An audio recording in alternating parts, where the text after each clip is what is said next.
Okay, Mayor Stevens, we are now live. Great. Thank you, everybody, and welcome to our East Lansing regular City Council special meeting this October 20th at 7 p.m. Will the clerk please call the roll? Councilmember Babcock. Present and attending virtually from East Lansing, Michigan. Councilmember Bacon. Present, attending virtually from East Lansing, Michigan. Councilmember Watson. Here, attending virtually from East Lansing, Michigan. Mayor Pro Tem Gregg. Present as well, also attending from East Lansing, Michigan, virtually. And Mayor Stevens. Present, attending virtually from East Lansing, Michigan. Thank you very much. Our next item on the agenda is approval of the agenda. Are there any changes to the agenda as written? If not, I'll look for a motion. Motion to approve the agenda as written. Second. Seconded by Councilmember Babcock. Any discussion? Seeing none, all those in favor, please signify by saying aye. Aye. Aye. All those opposed, same sign. Wonderful. Next item on the agenda is approval of the minutes from the regular council special meeting from October 13th, 2020. Any changes to those minutes? Seeing none, I'll look for a motion. I'll move approval of the minutes from October 13th. Great. Is there a second? Second. Seconded by Councilmember Watson.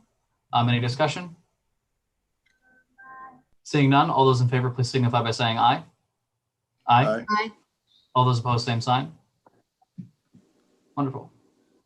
Next item on the agenda is communications. The first one is an announcement that all written communications received by council are posted on the online agenda packet. Those written communications have a hard deadline of 4 p.m. on this day. So if you submit something to council that is after 4 p.m. on this day, it might not make it onto the written communications for tonight, but it will be on for the next meeting. The next item off of that is communications from the audience. Emily, will you please let anybody that is attending in? I will note again, we have adopted a rule for 5 minutes. That timer is going to be on the screen, and if you're attending via phone, Emily will chime in with a 30-second warning when you have 30 seconds left. Caller with the phone number ending in 534, you are now permitted to address council.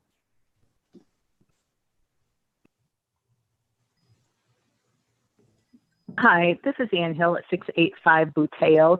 Mayor and council members, I'd like to again implore you to take a more focused approach to our strategic priorities as we prepare for the fiscal year 2022 budget process. As you are well aware, with the voter approval of the city income tax, there was a reduction of property taxes, and the revenue from the income tax must first be used to offset the reduction of property taxes before being applied as follows: 20% police and fire, 60% pensions, and 20% infrastructure for a period of 12 years. This is a legal obligation to and with our taxpayers and community. Additionally, we have a commitment to repay our long-term debt. In the email I sent earlier today, attached was a document that shows over time from 2013 to 2019, the principal and interest amounts due at the end of that year. The fiscal year 2020 numbers should be available to the public soon. These numbers are for long-term debt and have nothing to do with our other significant obligations for pensions or other post-employment benefits or OPEB. The numbers came directly from the city's Consolidated Annual Financial Reports, or CAFRs, that can be found on the city's website.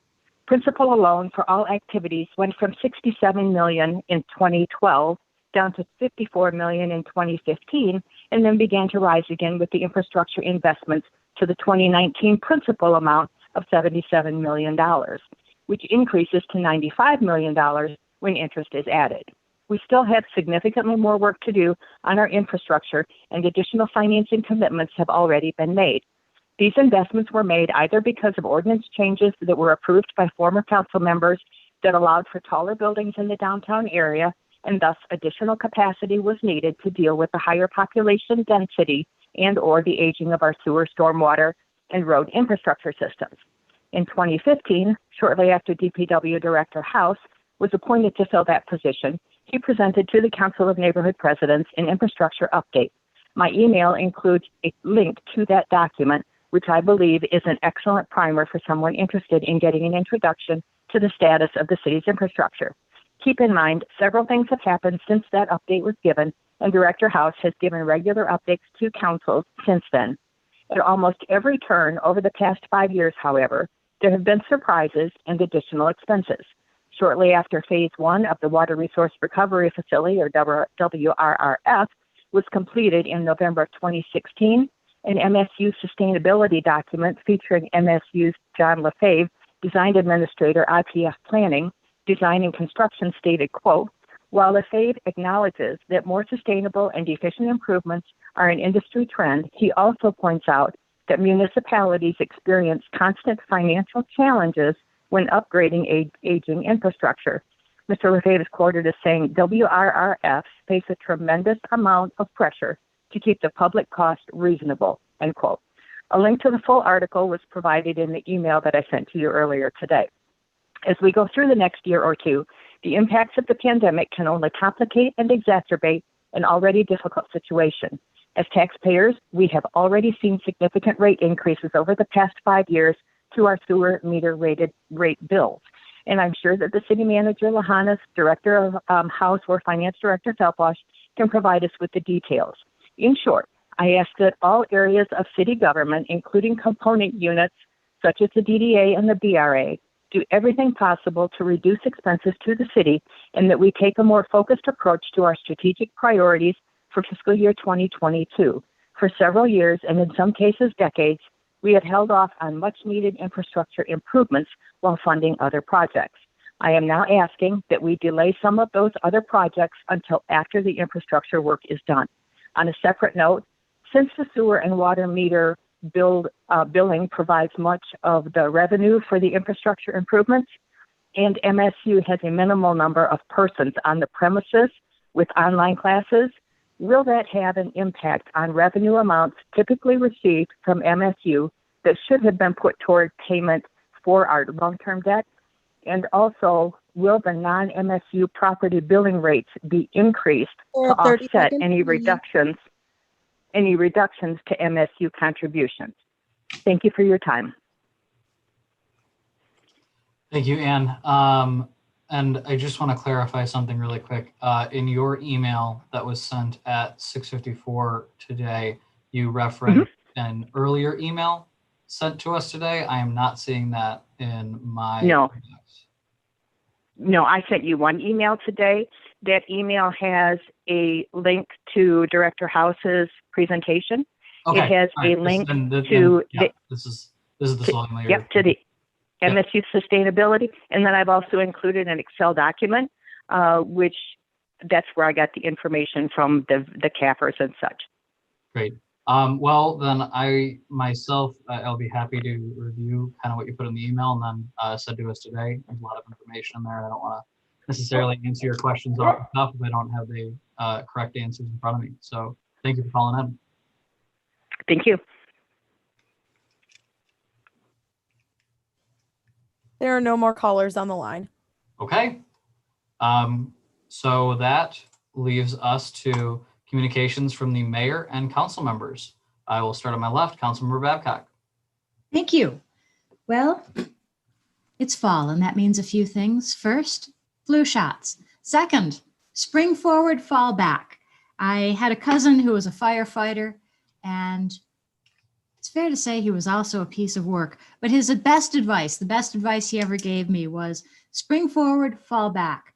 Check or change the batteries in your smoke detectors, carbon monoxide alarm, and also your thermostat. You don't want to wake up to that horrible shrieking sound. This is the way to deal with it up front. And I speak from experience, there is nothing more embarrassing than calling out someone to fix your heating problem only to find out that the batteries in your thermostat have gone cold and now you've got to pay for the call. On a more serious note, the Greater Lansing Food Bank will be making a stop in East Lansing this week. I know from personal experience, it's harder to ask for help than it is to give help. You should feel no shame or no reservation about accepting help that's available to you when you need it. So I would hope that people can take advantage of that opportunity. I was in the library today. It's good to be back, but Perhaps the best city service we've got going right now is our available voting. You can vote in the city clerk's office and city hall. You can vote in Hannah. You can vote at home and drop off your ballot once you get it. More family advice: vote like a Corrigan on the south side of Chicago. Vote early, vote often. Thank you. Thank The you, stereotypes about my people, they're all true, but you know, firefighter. Councilmember Bacon. Yeah, I'm gonna come behind that one. First, I want to compliment the city of East Lansing, Elaine Hardy, and the will of the city manager to move forward with our diversity and inclusion project this weekend as we launch that. Very powerful. Very thankful for the political will and the commitment to stay the course on that when there is a lot of opposition to doing things around diversity and inclusion and learning and doing those types of things. Is amazing process, and I'm looking forward to more of it for the entire city. Thank you for that commitment. And then secondly, continue to be diligent around COVID and safety. I want to compliment Aaron and his work he's done with the mayors. I probably just stepped on his point. Sorry about that. His letter out to Big Ten mayors and the commitments he gained from them, just to, even if it's just all in goodwill, it's just good to see people wanting to partner and take COVID and public safety seriously as football season begins this weekend around here. I just continue to be safe, take care of your neighbors, be smart, and just keep public health and safety first. And last but not least, to East Lansing Trojans as we end our season, hoping for good health and safety as we go on the playoffs and finish our season versus Okemos regular season this Friday and launch into the playoffs, hopefully as a 1 seed with 3 home games if we can get that far. That's it. Thank you, sir. Councilmember Watson. Hey, everybody. So first I was actually wondering, do we fall back this weekend? It's actually November 1st, but this is our last meeting before then. There you go. That's when it is. Don't fall back too soon, people. So we recently got communication about when we post presentations and when we post information for the public. And something I just wanted to mention along those lines, especially as a new council person.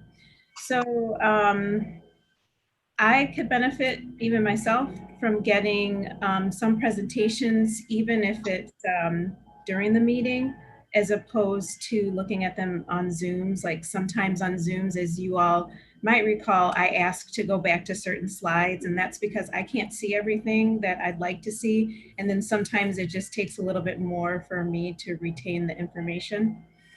But then I was thinking about sometimes I go to presentations, all day presentations, and typically those are given to us at the end of the conference. Like they're not made available to us in advance because it kind of takes away some of the conversation that might happen or just the understanding of why we're being given those slides. But I just wanted to acknowledge that communication and just say that I think it would be cool if we did things a little bit differently with how and when we provide information to people, because I think it would benefit the public and benefit us as well. Thanks. City Manager, do you have something? Sorry. Yeah, so we've heard that discussion briefly. A couple of council members have raised the issue, and we'll be able to post those before the start of the meeting. And that way you'll be able to have the agenda packet next to you, virtually on a tablet or something. Then you could open the slides separately from the presentation, enlarge it, and do all that. So that if we have it posted before the meeting, that should let you do that. So hopefully that will work better for you. Yeah, thanks. Great. Mayor Pro Tem. Sorry, I didn't mean to cut you off. Councilmember Watson, did you have anything else? Oh, no, that's all. Thank you very much. Great. Yeah, so I have, my theme that I'm harping on currently is voting. I was able to go by finally and check out the Hannah extension of the clerk's office.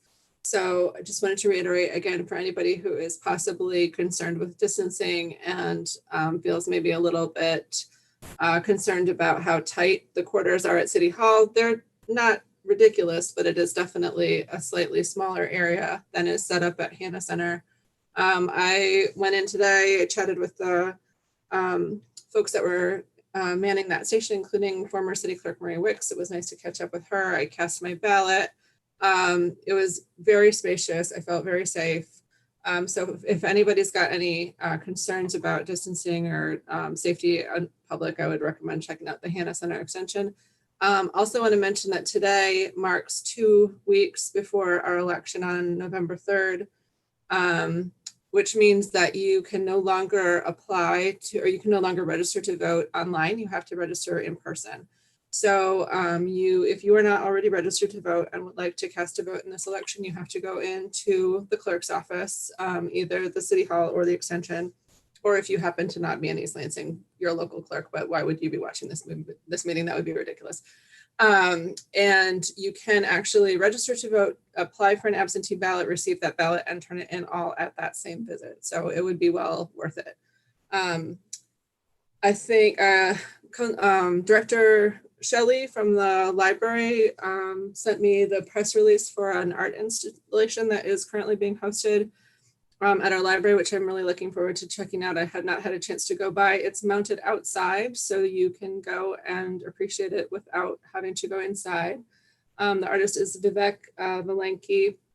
The theme is very pertinent. I think it's he collaborated with several area refugees, immigrants, people of different races and country of origin in our community on the theme of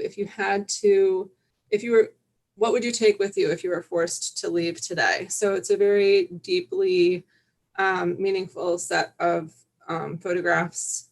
At least the thumbnail that I saw was, I'm looking forward to seeing it in person, kind of exploring what really is deeply important to us. So I encourage you to go check that out. As Councilmember Babcock opened, the library is open. The hours are a little wonky because they're a little bit limited. So I would suggest that you actually check those before you go, rather than me reading off a list of hours. Things are a little bit different. It's a limit of 30 minutes inside the library with a limit of 40 people in the building at a time. So again, we're really trying to pay attention to safety and distancing and make sure that everyone is safe and accommodated. And the curbside service is still available for people who are not interested in going into the building. So encourage you to take what the library has to offer, however you feel safe doing it. I think those are my main updates today. I want to echo Councilmember Bacon's comments about the diversity, equity, and inclusion training this weekend. The theme for this session, with this opening session with council, was self-assessment, which I found very uncomfortable. I was expecting it to be uncomfortable. So that I think we're not going to be able to get through this very important work by keeping to the status quo. We're going to have to shake things up, and I definitely felt shaken after I left our 8-hour-long opening session. So I think I can speak highly to our facilitators and also to my fellow council members and the work that was done on Saturday. So that's all for me today. Thanks. Thank you. Councilmember Bacon touched on it a little bit, and I appreciate his comments on that, but I did want to make a note, although I'm sure that there's going to be a good amount of media attention over the next few days. Myself and Mayor Shore, as well as some other folks, we're working together to try and get a group of the Big Ten mayors together as football season approaches, to just really conduct some idea sharing and try to maybe even have a unified message around some of the concerns that we have. We obviously, football is a kind of a good thing that's coming back, just not only for the economic impact, but I also think it provides a little bit of a distraction, if not anything. I mean, everybody's been cooped up for a good amount of time, and it builds a sense of community if it's done safely and, from the comfort of people's homes. So glad to see it's coming back, but of course we need to be real about the situation, understand that it does pose increased risks within our community.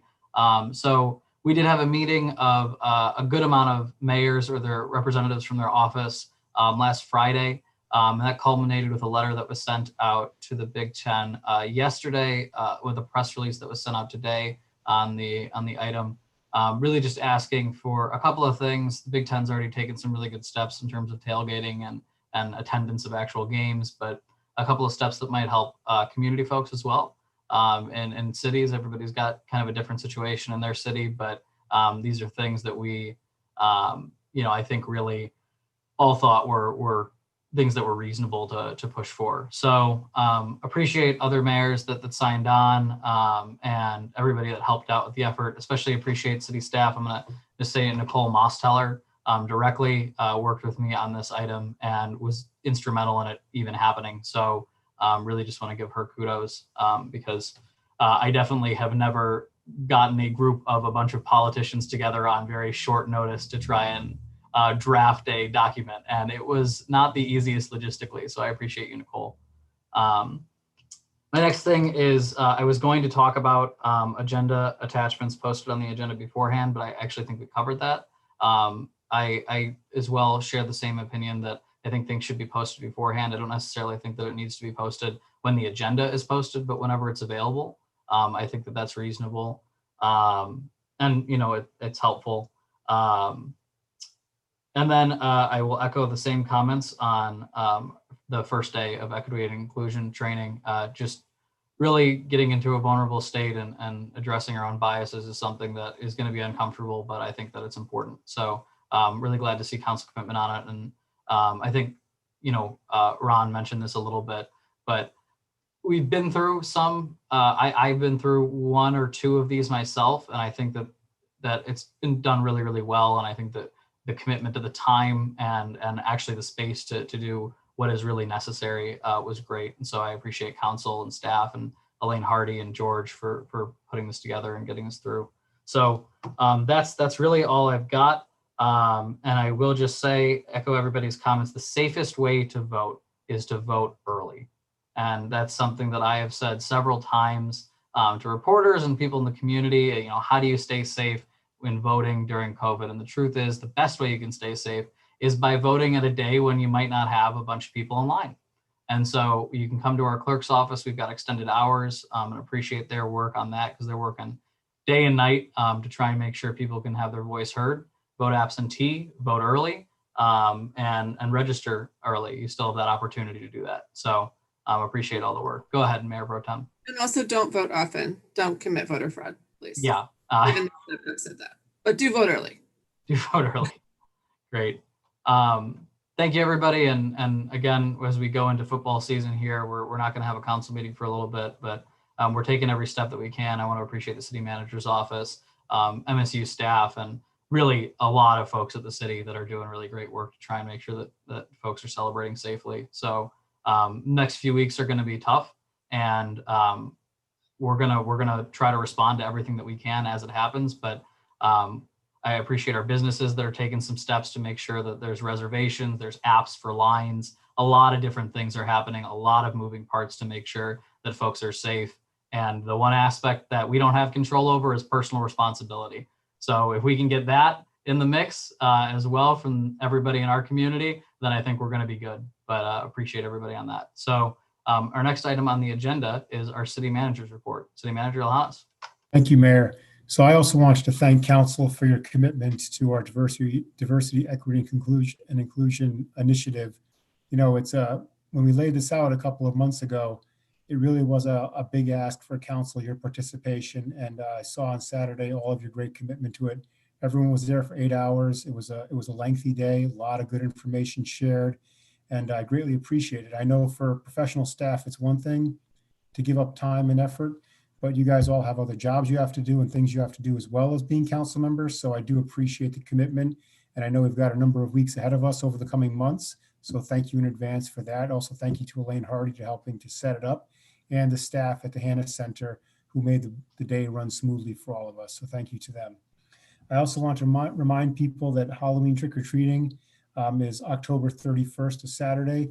This is not a city-sponsored event. It's something we really just prescribe times so that people really understand the parameters and can have sort of an orderly process.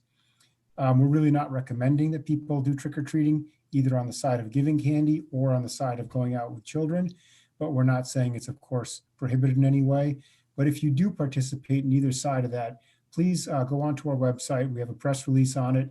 It has lots of good guidance from the CDC and the Michigan Department of Health and Human Services that if you're going to participate, it tells you how to do it as safely as possible. So if you're going to do that on either side, giving out candy or collecting candy with kids, please read those provisions and do it as safely as possible. We want everyone to enjoy Halloween, but be very safe doing it. That's all on that. Thank you, Mayor. Thank you, sir. And sorry, where on our website could you find that information? So under the news releases, news releases, and you'll see there's a press release, Halloween trick-or-treating in the city of East Lansing. There's Great. links to both the CDC and the MDHSS guidance. Great. Thank you, sir. Appreciate that. Our next item is our city attorney's report. Mr. Homer. Thank you, Mayor, and good evening. I just have a brief update. As you probably are aware, Governor Whitmer signed Senate Bill 1108 late on Friday afternoon. Part of that bill requires the City Council to adopt procedures for participation in electronic meetings, which are authorized for any reason through the end of the year. That was the purpose of announcing your location tonight. We are drafting those procedures for the city, and we'll have those for you by your next meeting. Great. Thank you, sir. I appreciate that. Our next item on our agenda is the consent agenda, and I will hand this over to our city manager, Laurent. Yes. There's been a change to it, so let me make sure I have the right item up. Give me a second. Not a problem.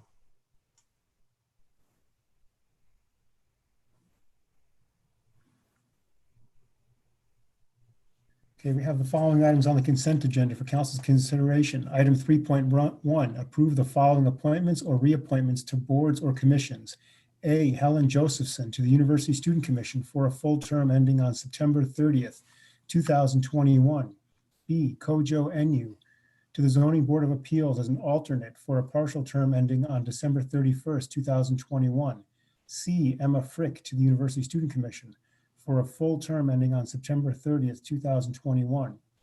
Item 3.2, approve a property claim settlement with Laurant Metko in the amount of $4,457.74 and authorize the finance director to settle after obtaining a full release from the claimant before tendering funds. Item 3.3, approve policy resolution 22-9 to authorize the relocation of a portion of Albert Avenue in conformance with its realignment. Item 3.4, approve the strategic priorities for 2021 through 2022.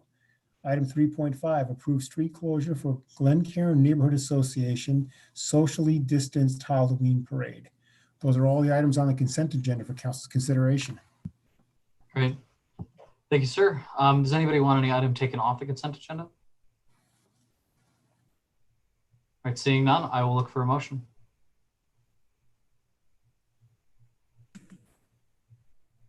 Take it a verbal motion, Councilmember Babcock? Oh, I thought Jesse's hand went up. Sorry. No, I was waiting to second you, but either way, I can move it. I'll move it. Okay, go. We're so congenial. I move approval of the consent agenda. Great. Is there a second? I'll second.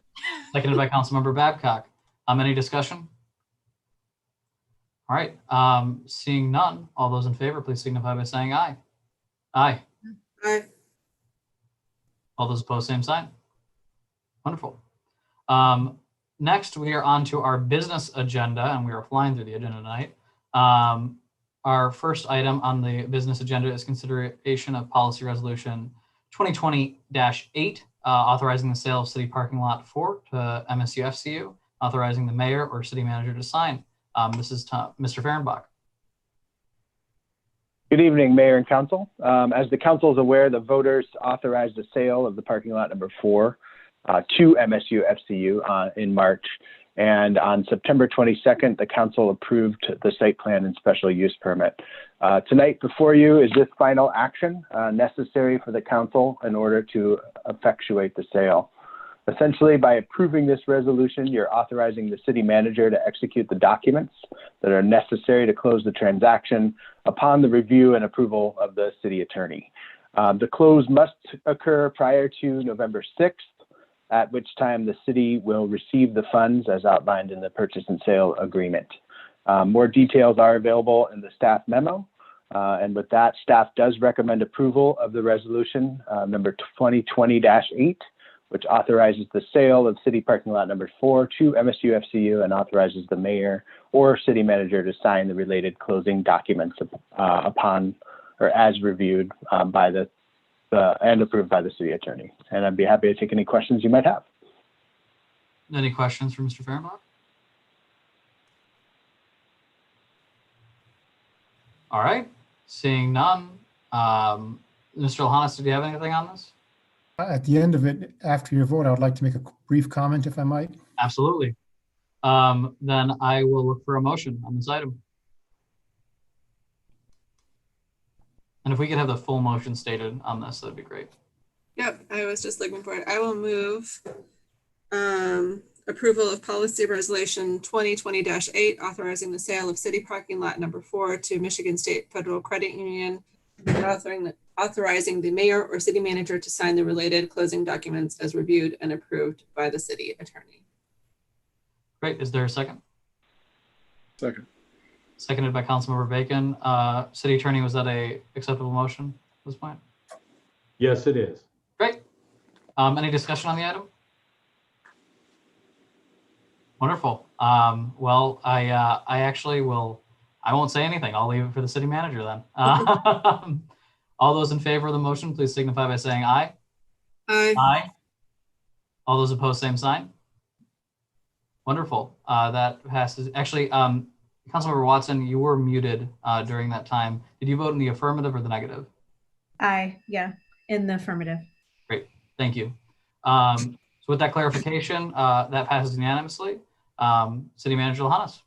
Yes, thank you, Mayor. I just wanted to mention, obviously, a big thank you to Michigan State Federal Credit Union for their confidence in our downtown. You know, really, if you think about a purpose-built building, one building for a company to come occupy downtown, they're a pioneer in East Lansing in that respect. They have all the great office in the northern tier, obviously a great East Lansing employer, but to come downtown to show that confidence in the direction of the downtown, I think is really excellent. We really couldn't be happier. I also want to thank the residents of East Lansing for approving this sale, for them having the vision and wanting to see an office and a business use like MSU in the FCU in the downtown.